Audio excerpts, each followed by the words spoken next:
Et salut les loulous, j'espère que vous allez bien. Donc voilà, première vidéo encore aujourd'hui. On va faire un débrief et un bilan de toute la semaine qui s'est écoulée. Et puis ce soir, prochaine vidéo pour les matchs du soir. Donc voilà, donc on va faire un petit récap de la semaine. Voilà, j'ai dit toutes les semaines on va faire un récap.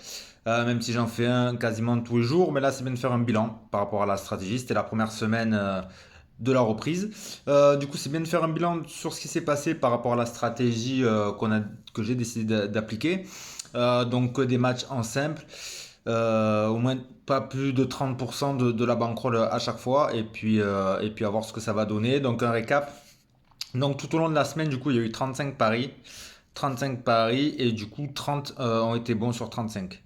Voilà, ce qui est même très très bien. On est à 90% de victoires, donc c'est même plus haut que l'année dernière. Les seules défaites, c'était le premier soir, voilà, donc le 7 sur 11 et le 1 sur 2, donc voilà, donc c'est ça qui a fait baisser les stats, et après il y a eu que des perfects, 4 sur 4, 5 sur 5, 8 sur 8, et hier 5 sur 5.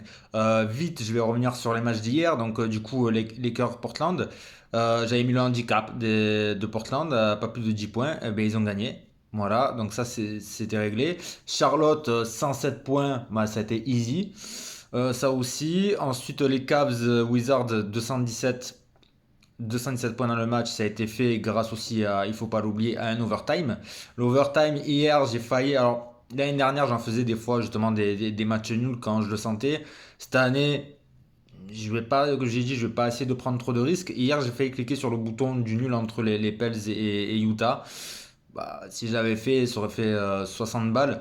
Mais bon, avec des si, je dis toujours, on n'y arrivera pas. Mais bon, ça veut dire qu'on est quand même sur une bonne dynamique.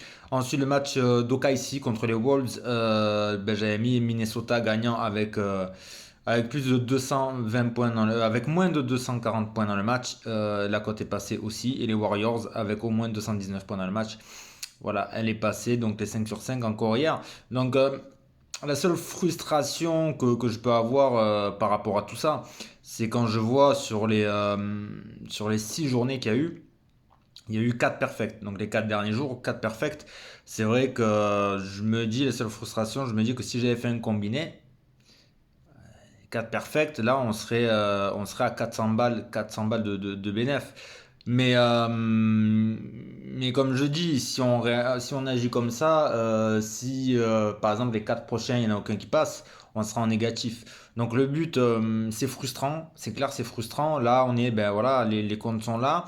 75 euros de mise, je voulais partir avec 100, mais j'ai pas eu besoin de dépenser les 100. Donc je suis parti avec 75 euros de mise que j'ai mis. Et là, on finit la semaine à 110. Voilà. Donc on finit à plus 35. Euh, Plus 35 avec 35 paris. Donc ça veut dire quasiment on a gagné 1 euro par pari. Donc ouais, c'est pas flamboyant. Enfin, c'est sûr que bon, on va pas acheter une maison avec tout ça. Mais c'est quand même pas mal. Après, à réfléchir si on va tenter la deuxième semaine comme ça et on va voir si ça reste linéaire. Et si ça reste linéaire, du coup, si ça reste à peu près comme ça, hein, si je fais x2, on sera à 70 euros de gain. Et là, à ce moment-là, au lieu de mettre 5 euros par pari, on pourra mettre 10 euros par pari. Voilà. Changer les paliers un peu après 10 euros. Avec 30% de la bankroll, ça pourrait le faire, hein, parce que du coup, 75, on est à 110. Ça veut dire qu'on sera quasiment à 150. 150, on peut mettre 30% de la bankroll, ça fait 50. 50, on met 5 paris à 10 euros, ça passe. Voilà, donc ça sera possible, mais je pense à partir de la semaine prochaine, on va attendre encore cette semaine, on va rester comme ça. J'hésitais à faire, comme d'hab, 5 paris en simple et le même à côté en combiné. C'est aussi une possibilité. Le problème, c'est que en combiné, 5 euros, si on en perd 2, le combiné déjà passera pas. Et puis après, on serait pas rentable sur le reste. Donc c'est assez complexe. Donc j'ai dit, on va pas s'enflammer, commencer à dire, oh, parce que c'est toujours ça, hein, qu'on commence à gagner. Ouais, on va mettre plus, nanani, nanana. Et après, on perd. Et puis après, on n'arrive plus à reprendre. Donc non, non, on va rester sur ça. Pour le moment, on va rester cadré. Et voilà, les stats sont bonnes. Mais ça peut varier, on fera pas du 100% tous les jours, ça c'est évident. Mais en tout cas les stats sont là, et puis c'est pas non plus un hasard ou de la chance non plus. Quand on voit les stats, bon, 1 sur 2 5 sur 2 7 sur 11 c'est quand même pas mal, et après 4 sur 4 5 sur 5 8 sur 8 et 5 sur 5. C'est pas, rien est trop laissé au hasard non plus, même s'il y a forcément une part de chance. Mais après, les cotes sont assez recherchées quand même. Et ce sera pas toujours du 100%, c'est sûr. Mais tant qu'on perd pas, c'est déjà bien. Bon, voilà. Donc là, on est en bénéf. Et puis voilà, on va refaire une semaine comme ça. Voilà, une semaine à 30% de la bankroll. Donc ce soir, il y a plusieurs matchs. Je sais même pas s'il n'y a pas 8 ou 9 matchs, un truc comme ça. Donc voilà, donc là, on est à 110.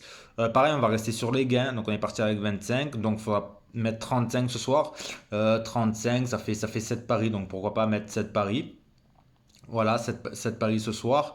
Et puis voilà, et au fur et à mesure, continuer comme ça toute la semaine. Et on refera un bilan lundi prochain. À voir, à voir. Et puis si jamais la bankroll est bien plus haute, qu'elle nous permet de mettre 10 euros, ben on ira sur 10 euros par pari. Voilà, plutôt une semaine convaincante. Je pense que la stratégie du coup est pas mal. Elle est mieux rodée que l'année dernière. Je pars un peu moins dans tous les sens. Et cette année, justement, voilà, il faut rester cadré sur ça. Et même si ça marche là, ne pas commencer à partir dans tous les sens. Je pense que l'année dernière, ça a été un peu le cas, surtout avec les JDE, pour ceux qui me suivent depuis un moment. Les JDE, l'année dernière, ça m'a fait partir un peu dans tous les sens. Et ça n'a pas été forcément positif. Donc voilà, là pour le moment, c'est positif, c'est bien, mais on va pas s'enflammer non plus. On va rester vraiment là-dedans. Et on fera vraiment le bilan plus tard. S'il faut augmenter les gains, ça marche, on augmentera les gains, ok, mais on va pas changer de stratégie. Les combiner, ok, mais pas pour le moment. Pas pour le moment. Et si après il faut en faire un par semaine, à la limite on en fera un par semaine. Mais pour le moment, on reste là-dessus. Ça marche, tant mieux. Et voilà. Puis voilà, 30, n'empêche 30 balles par semaine, c'est rien. Mais si on multiplie, comme j'ai déjà dit, par 30 semaines, ben là, c'est plutôt pas mal quand même. Donc voilà. C'est sûr qu'on va pas se faire un salaire avec ça, mais c'est pas le but non plus. Voilà, le but c'est de prendre du plaisir, c'est de la passion, pour tous ceux qui sont passionnés de NBA, et c'est intéressant de voir ça. Donc voilà les loups, eh bien, une petite vidéo ce soir pour les matchs au programme. Allez, ciao ciao!